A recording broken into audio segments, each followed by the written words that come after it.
Hey, I'm Andy Hogan. A diagnosis of mental illness is tough enough for adults to accept and understand. But what about children? How do we help them understand? Help them understand it's going to be okay. How do we find the language to talk to our children about this difficult diagnosis? Today I'm excited to introduce you to Ken. Ken's got a monkey on his back. So how does Ken learn to understand and accept the monkey on his back? Let's watch his story and find out.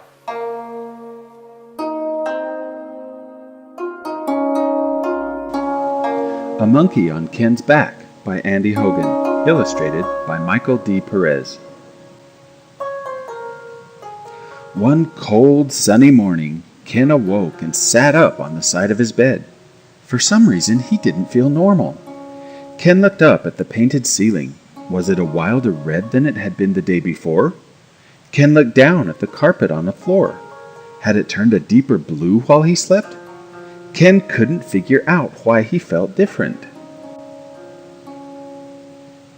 As Ken sat on the side of his bed trying to identify his problem, he heard a whimpering noise right behind his ears. Turning his head to the left, Ken's eyes nearly popped out of his head. A monkey was hanging on his back.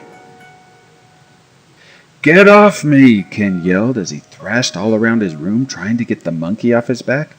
But no matter where he ran, how loudly he yelled, or how wildly he waved his arms, and even when he changed into his school clothes, Ken could not get rid of the monkey on his back. "Ken, I see a monkey on your back is bothering you. Do you want to talk about it?"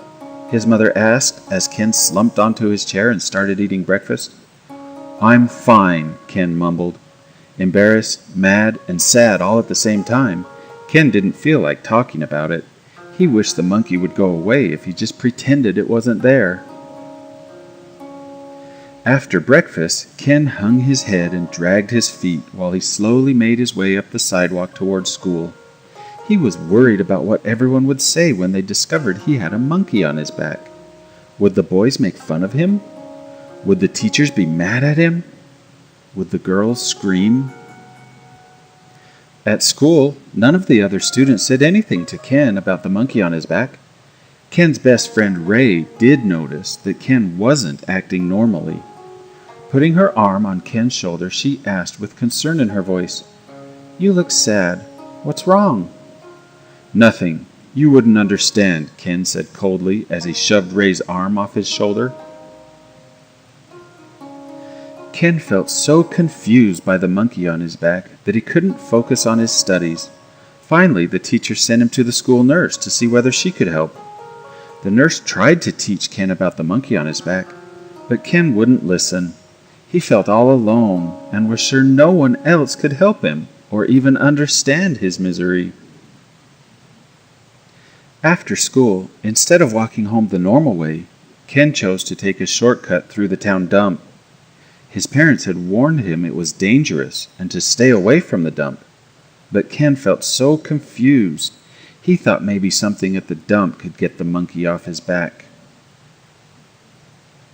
As Ken dug around in the garbage, a mean dog jumped out from behind a pile of trash.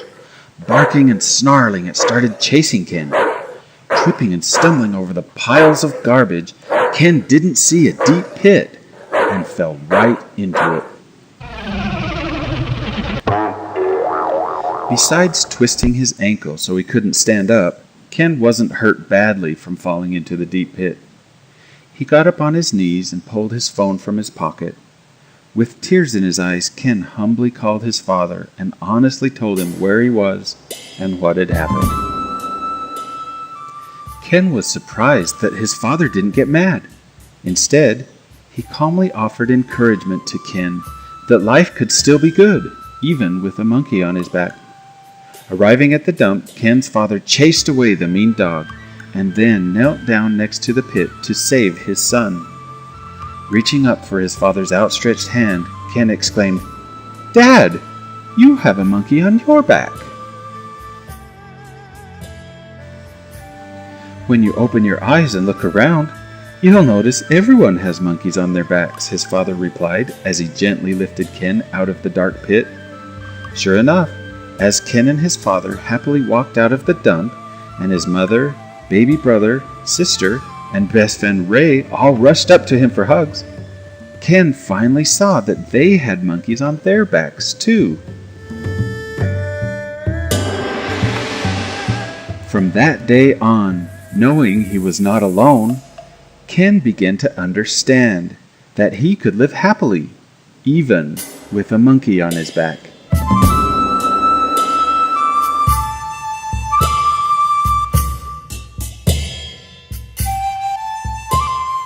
Hope you enjoyed that little story.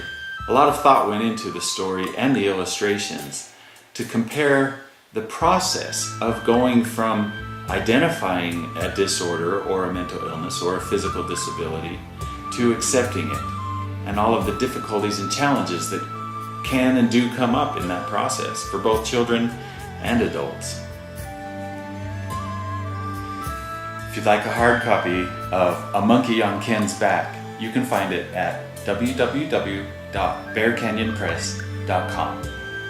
I'm Andy Hogan. Take care. I'll see you later.